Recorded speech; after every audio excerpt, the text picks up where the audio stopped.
All right, so it's a continuation from last week today, so it's important that we kind of refresh our minds with what we've done last week and kind of to settle all the questions that you might have before we move on to add more stuff on it. Okay, so we've derived this picture here together, which was basically just a description of where in this world where people care about mu and sigma, where you can end up by forming portfolios. So it turns out that if you have many different risky assets, you can end up somewhere in this gray shaded area, right? By combining these different assets that you have. Right? That's what you can theoretically achieve if you want to. Right? And at this point, we haven't said anything about where you want to be. It's just like what you could potentially do. I've called this feasible portfolios. And the important result was that this kind of shape here always looks like a hyperbola. Right? We've done that with two assets, and I'll show you the exact plots. But this will hold for any generalization with many different assets. So anywhere in this gray shaded area is where you can end up. You cannot be in anywhere in the white area. That's not feasible. Now, for the discussion of where we want to be there, we need to add assumptions. And this here is the list of the 3 important assumptions of portfolio theory. They're all more simplifications. Models are always simplifications of reality. But to be honest, I think these 3 assumptions are not so much of a problem. Well, we've discussed before that markets are not perfect. However, you can kind of extend the models pretty easily to account for those frictions. There's a whole research area in economics called frictionomics, the combination of friction and economics, that only deals with these kind of things, like what happens when there is taxation involved, what happens if there's transaction costs involved, and so on. So that's actually something that we can deal with, and the general results are kind of obtained in a similar fashion. So it's not a big deal breaker that we derive everything here in a simple framework. We can extend this. The second one is a little bit more tricky, that investors only care about mu and sigma, because there's certainly other things that people care about, right? But we have developed the sigma as a very simple first risk measure. We have already met another risk measure, the beta, and the question is where this comes into play. So yeah, this might not be kind of correct, but you have to have a starting point somewhere. Again, if you want to incorporate more information or different risk measures, that's something that you could put in the theory and extend. And finally, that investors are risk averse, which I think on average is a fair thing to say. Right, so we'll add on another assumptions later for the capital asset pricing model, which will be a little bit more hard to justify. Right? But among these, I think these assumptions here are not so kind of far-fetched. So then we have derived a couple of results. So maybe let's go to the results page. We'll skip these 2 and come back to them in a moment. So we have kind of this summary here of the results, which are now kind of straightforward consequences from the list of assumptions that we made. So the first thing is that basically everything I showed you in the gray shaded area is not interesting.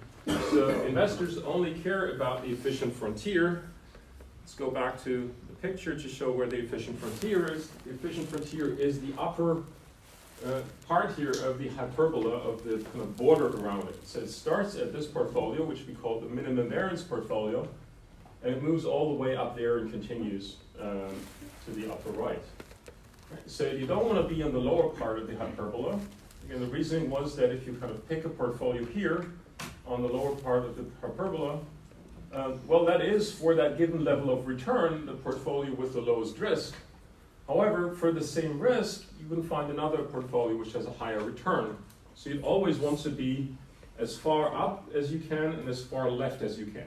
Right? So in the upper left corner are the good portfolios that you like, and the lower right corner are the bad portfolios in that sense. Right? So you can always kind of do comparisons, one-by-one comparisons. So we did the comparison of portfolios with the same risk here, and we did the same comparison here with 2 portfolios that had the same return. Quickly see. So the only thing you're actually interested in is the efficient frontier. Now, then we extended this thought and actually figured out that out of the efficient frontier, again, you're only interested actually in one single portfolio if you can add the risk-free asset, and that was the tangency portfolio. So how did we get to that conclusion? Well, we have developed last week that any combination of the risk-free asset with any risky thing is a straight line in this plot. So we're looking for what is the best portfolio to combine with the risk-free asset. Right? And we tried out different points. We tried out the minimum variance portfolio. And in this area it looked promising, but here, for example, in this area you can find portfolios with the same risk which have higher returns. So that's not a good choice because you can do better. And we've tried the green dot over there. Well, it looks promising in the upper left corner, and we've improved in the lower left corner, but still you have an area here where you can do better by moving to the efficient frontier. So generally the problem here and here was that if you draw this straight line, you have two intersections with the efficient frontier. So it turns out that the optimal portfolio to use is the point where you only touch the efficient frontier in one single point. Right? And that's the tangency point, and the portfolio then is called the tangency portfolio.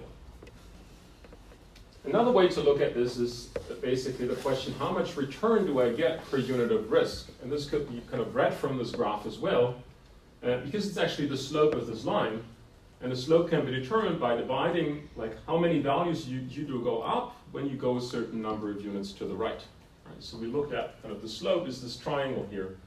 So the vertical part of this triangle is the return of the tangency portfolio minus the risk-free rate. That's this part. And how many steps do you go right? Well, that's exactly sigma. So we have a measure here that shows us how much return do we get in excess of the risk-free rate for each unit of risk. Right? And it turns out that the tangency portfolio has the highest ratio in the whole world, so it offers the best trade-off between risk and return. Right? It gives us the highest return per unit of risk. Right? And following from that logic, you actually now can rule out anything else that's on the efficient frontier if you can have access to a risk-free asset. And the tangency portfolio is the only risky portfolio that investors in this theory are interested in. It's really the only portfolio that you need to know. Now, what's the consequence from that is that you can actually split your decision into two parts which are independent of each other. We call this two-fund separation. So you first determine what is your risky portfolio. That will be the tangency portfolio here. And then you think about how much of my money do I want to put in the risk-free asset and how much do I want to put in the tangency portfolio. And that is the second decision. The tangency portfolio will be the same for everyone in the economy, no matter what their personal preferences are. Right? So there's only one single portfolio that everyone wants to buy because it has the best trade-off between risk and return. And then this second decision about how kind of do you weight risk-free versus tangency portfolio, that's a personal decision. It depends on how risk-averse you are. Right? You could end up, theoretically, if you say that I'm very, very scared and very risk-averse, that you buy just a tiny fraction of the tangency portfolio and put 99% of your money in the risk-free asset. That's a valid outcome. Right? But that would depend on your personal preferences. So that was kind of the way how to derive efficient or optimal portfolios in the portfolio theory. Right? And we go into another theory, and please keep two things in mind. First of all, this is something that holds kind of very generally, and we're adding another assumption which is called equilibrium, very simply supply equals demand. But the stuff that you see here also holds if supply is not equal to demand. Right? So it's a much more general concept than the next chapter. The next chapter is pretty narrow, actually, in terms of assumptions.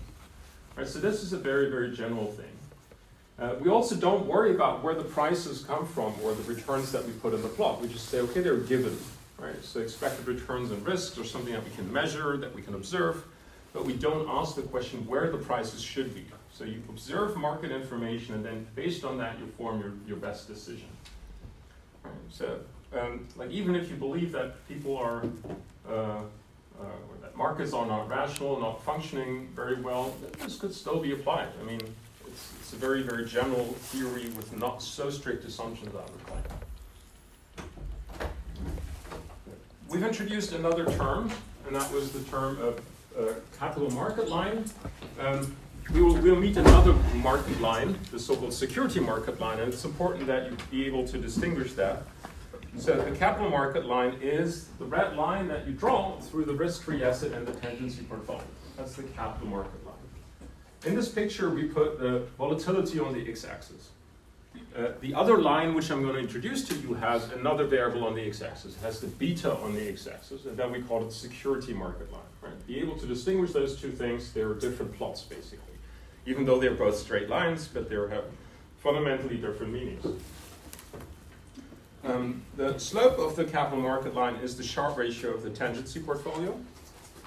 And here you have a functional form, so your return is equal to the risk-free rate, that's your intercept, times the slope, and that's the Sharpe ratio of the tendency portfolio multiplied with the volatility that we want to achieve.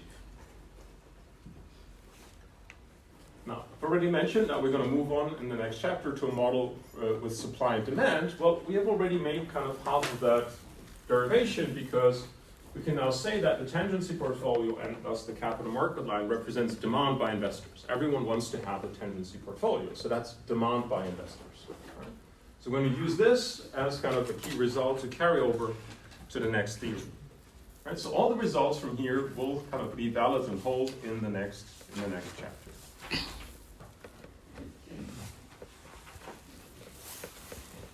And just come back to my little rant and annotation here. So we have those three assumptions here. These are the starting points. The last slide that I showed you are the results that we derive from that. And note that we have a similar separation of assumptions and results for the next theory as well. We try to always kind of separate this such that you will have clearly marked where the starting point is and where the end point is. Before we move on, maybe let's kind of pause shortly here. So I've reviewed the most important results here. Are there any questions regarding kind of the derivations that we made, the results, anything that's unclear to you? And I really don't mind carving out like 15, 20 minutes to explain something again or maybe differently. Right?